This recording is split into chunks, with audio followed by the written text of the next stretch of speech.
രാമായണം വായിക്കുക എന്നുള്ള കേരളീയരുടെ പതിവാണല്ലോ. രാമായണത്തിലെ ബാലകാന്ഡം, അയോധ്യാകാന്ഡം, ആരണ്യകാന്ഡം, യുദ്ധകാന്ഡം, സുന്ദരകാന്ഡം, യുദ്ധകാന്ഡം എന്നിങ്ങനെ 6 കാണ്ഡങ്ങളാണുള്ളത്. വളരെ പ്രധാനപ്പെട്ട ഒരു കാണ്ഡമാണ് സുന്ദരകാന്ഡം. ഇതുപോലെ തന്നെ വളരെ സുന്ദരമായ ഒരു കാണ്ഡം തന്നെയാണ്. ആ രീതി കളകാഞ്ചി വൃത്തത്തിലാണ് എഴുതിയത്. അധ്യാത്മരാമായണത്തിലെ സുന്ദരകാന്ഡമാണ് ഇപ്പൊ ഞാൻ വായിക്കാൻ പോകുന്നത്. അതിലത്തെ സീതാദർശനം മാത്രം. വിരഹിതയായിരിക്കുന്ന സീതാദേവിയെ ശ്രീരാമദൂതനായ ഹനുമാൻ അശോകവൃക്ഷ ചുവട്ടിൽ കാണുന്ന ഭാഗമാണ് വായിക്കാൻ പോകുന്നത്. ഇതിന്റെ ഒരു ആദ്യ തുടക്കം വായിക്കേണ്ട.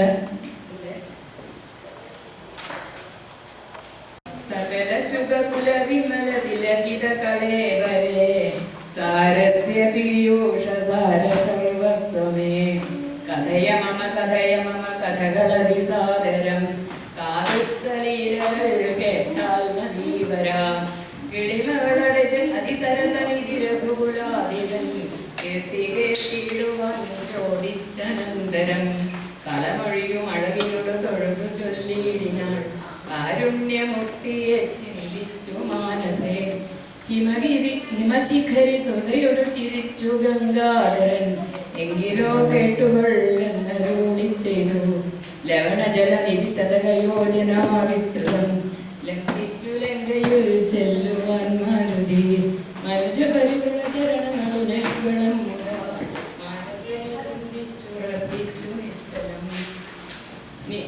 സീതേനെ കണ്ടുകൊണ്ടുള്ള ഭാഗം മാത്രം വായിക്കണേ. ഇവിടെ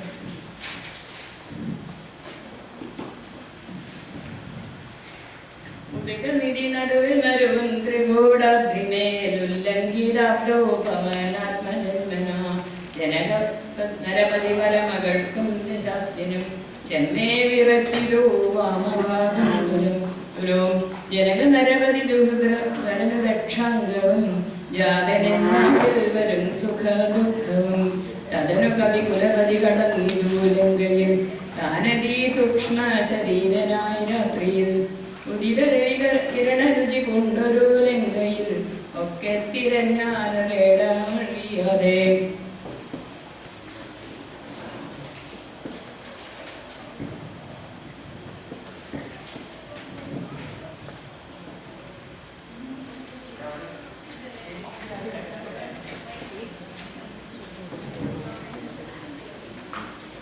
ദശവദന മണി നിലയമായിരിക്കും മമ ദേവീഗിരിപ്പേടമെന്നോട്ടുമാരുടി കനകമണി നികര വിരചിത പുരിയിലെങ്ങുമേ കാണാഞ്ഞുലങ്കാവചനമൊത്തിയിടിനാൻ ഉടമയോട് അസുരപുരി കൈവിനോട് ചൊല്ലിയോരുദ്യാനദേശേ തിരഞ്ഞു തുടങ്ങിനാൻ ഉപവനവും അമൃതസമസലിലയുധവാദിയും ഉത്തുംഗ സൗധങ്ങളും ഗോപുരങ്ങളും സഹജ സുത സജീവ ബലപതികൾ ഭവനങ്ങളും സൗവർണസാലധ്വജ പതാകങ്ങളും ദശവദനമണി ഭവന ശോഭ കാണും വിധം ദിക്പാല മന്ദിരം ദൃക്തമായി വരും കനളമണി വിരചിത ഭവനങ്ങളിലെങ്ങുമേ കാണാഞ്ഞു പിന്നെയും നീളെ നോക്കും വിധം കുസുമലയ സുരഭിയോട് പവന നദി കൂടമായി കൂടെ തടഞ്ഞു പൊട്ടിക്കൊണ്ടുപോയുടൻ ഗുരുതരപ്രകാരങ്ങളും ഉന്നതമായുള്ള ശിംശഭാവൃക്ഷവും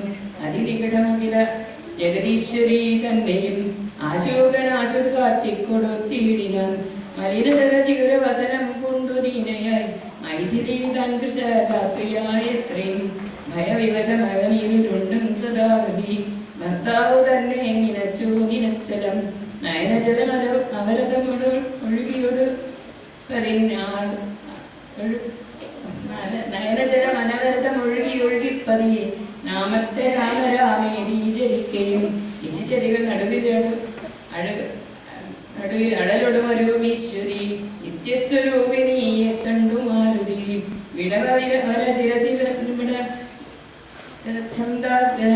വിസ്മയം കൊണ്ടു മറഞ്ഞിരുന്നിടാം ദിവസകരുകുലവനിരവുത്തമെന്നുടെ ദേവിയാം സീതയെ